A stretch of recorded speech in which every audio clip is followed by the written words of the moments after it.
The title of today's talk is, What Do You Do When Your Well Runs Dry? And it was written for those of you in mind that have been working at an issue, a challenge, a problem. And you've been working at it, and working at it, and working at it, and working at it, and working at it, and giving it your all. And you just don't seem to be getting as far as you're wanting to with it. And so it becomes a struggle. And so what do we do? I ask us all. I ask myself.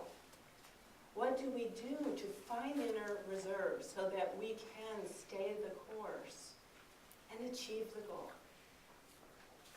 So given the political nature of this week, I look to an inspirational figure, somebody who faced an insurmountable challenge and found terrific inner reserves and did achieve the goal.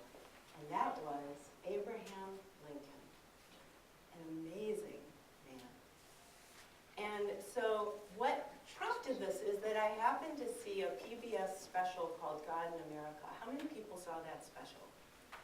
It was fantastic. I only saw this one little portion, but I highly recommend it. It's available on DVD and all of that, but it was terrific.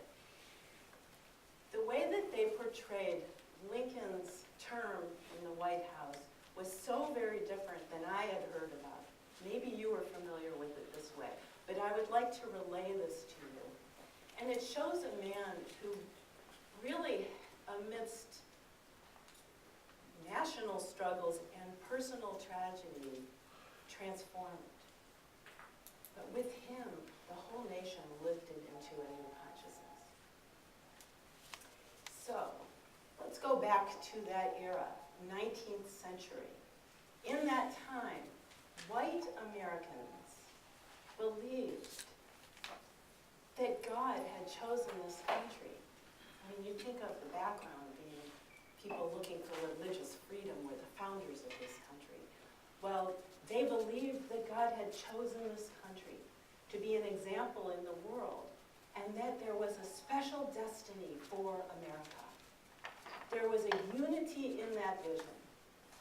But as you all know, there was one issue that began to tear at the fabric of the country, and that issue was slavery. And the thing about this issue was that people on both sides believed God willed their side of the picture. So you had ministers on both sides taking evidence from the Old and New Testament that backed up their opinion. So in the South, it was that God sanctified slavery and had ordained it. It was God's will that slavery exist. And there are many passages in the Bible to back that up. And in the North, it was that slavery was evil and satanic and had to be abolished. And so for us, so many years later, what we really have to take in is that both sides truly believed that they were acting in the truth of God on their side. And so Abe Lincoln steps into his role as an untried, untested new president right in the middle of these two factions. So it was a very interesting time for Abe. So the rupture in the United States at that time, the ultimate question was, what is God's will? And with Abraham Lincoln, he opposed slavery. But his goal, first and foremost, was to keep the nation together, to not let it separate. And so he put this ahead of his own agenda, which is that he opposed slavery. He wanted to keep the nation together. And he kept his own opinions about God to himself. So in the spring, after he went into office, 7 southern states seceded from the Union. And both sides sensed that they had the moral edge and divine authority behind them. it was really an impossible situation.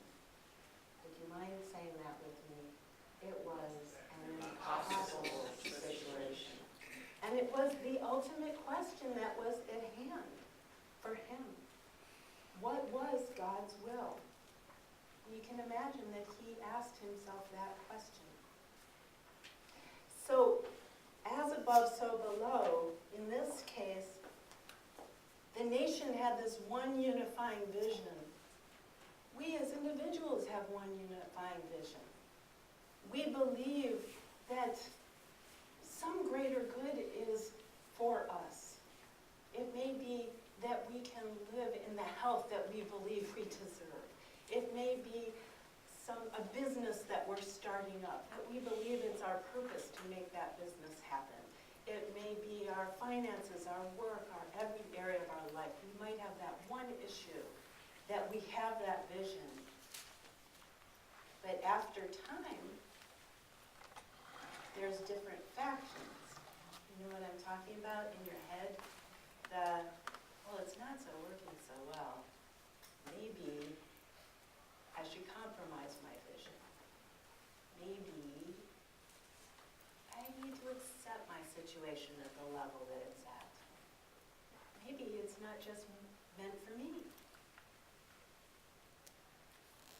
That's what happens. We get pulled apart. My friend Tracy was talking about a situation in her life, and she wants to know what is God's will in her situation. And she said, just give me a burning bush, give me a parting of the Red Sea, give me a moving cloud, just give me a sign. And that's what we're wanting. We're wanting confirmation, information, validation, so we know we're doing the right thing, so we can move forward, living the life we're meant to live, living the quality of life we're meant to live, or doing what we're meant to be doing. So, back to Abe.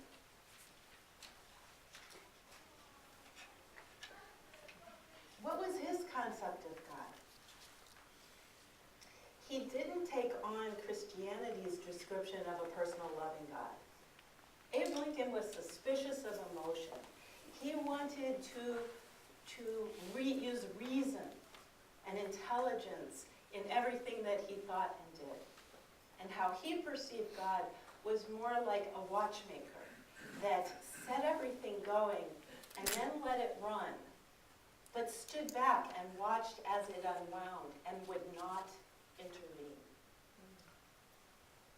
Man is simply a simple tool, a mere cog in the wheel, a small part of this vast iron machine that strikes and cuts and grinds and mashes all things, including man, that resist